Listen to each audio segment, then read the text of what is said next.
ഞാൻ നടപടിയാണ് ഇപ്പോൾ സാദിഖ് അലി തങ്ങൾ മാധ്യമങ്ങളെ കാണുന്നു തത്സമയം.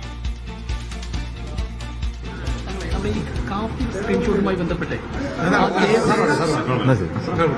ആ കേസ് ഇപ്പം പോലീസ് അവസാനിപ്പിച്ചിരിക്കുകയാണ്. അതായത് അതിന് തെളിവുകൾ കിട്ടിയില്ലെന്ന് പറഞ്ഞ് അവസാനിപ്പിച്ചിരിക്കുകയാണ്. പേരാമ്പ്രയിൽ സമാനമായ രീതിയിൽ ഒരു അനൗൺസ്മെന്റ് ഒക്കെ പുറത്തു വന്ന ഈ ഒരു ഘട്ടത്തിലാണ് അന്നത്തെ ഏറ്റവും വലിയ വിവാദമായിരുന്ന സ്ക്രീൻഷോട്ട് വിവാദം അത് അവസാനിപ്പിക്കാൻ പോലീസ് ശ്രമിക്കുന്നത്. ഡിവൈഎഫ്ഐ നേതാക്കളുടെ ഫോണിന്റെ പരിശോധനാ ഫലം വന്നില്ല എന്നാണ് പോലീസ് പറയുന്നത്. അതായത് ഇപ്പോൾ പഴയതവിടെക്കട്ടെ ഇപ്പോൾ പുതിയത് അതും ഏറെ അപകടകരമായ ഒന്നാണ്. അവിടെ ഫാത്തിമ താലിയക്ക് എതിരെ ഇപ്പോൾ അവർ പുറത്തിറക്കിയിട്ടുള്ള ആ ഒരു വീഡിയോ അതുണ്ടാക്കാവുന്ന പ്രത്യാഘാതം വളരെ വലുതാണ്.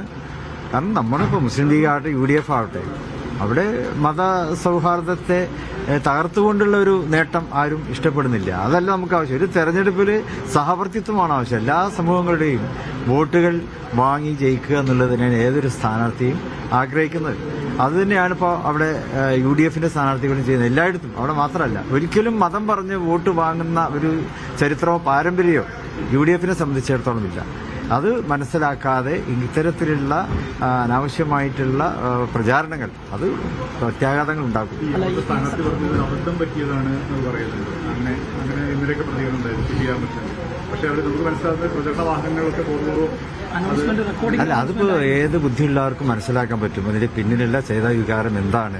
അത് ഒരിക്കലും ഇത്തരത്തിലുള്ള ഇതൊക്കെ സമൂഹത്തിൽ ഉണ്ടാക്കാവുന്ന ഭിന്നതയും ചിത്രതയും. അതായത് ഇലക്ഷൻ കഴിഞ്ഞാലും ഇതൊന്നും മാറ്റാൻ പറ്റില്ല. ഇലക്ഷൻ കഴിഞ്ഞാലും ഇതൊക്കെ നിലനിൽക്കും. അപ്പോൾ അതാണ് മനസ്സിലാക്കേണ്ടത്. അതായത് 4 വോട്ട് കിട്ടാൻ വേണ്ടി ഇങ്ങനെയൊക്കെ ചെയ്താൽ ഇലക്ഷന് ശേഷവും അത് സമൂഹത്തിൽ ഉണ്ടാക്കുന്ന വിള്ളല് അത് പിന്നെ ആ വിടവ് നികത്താതെ വലിയ പ്രയാസം ഉണ്ടാക്കും എന്നാണ് അവർ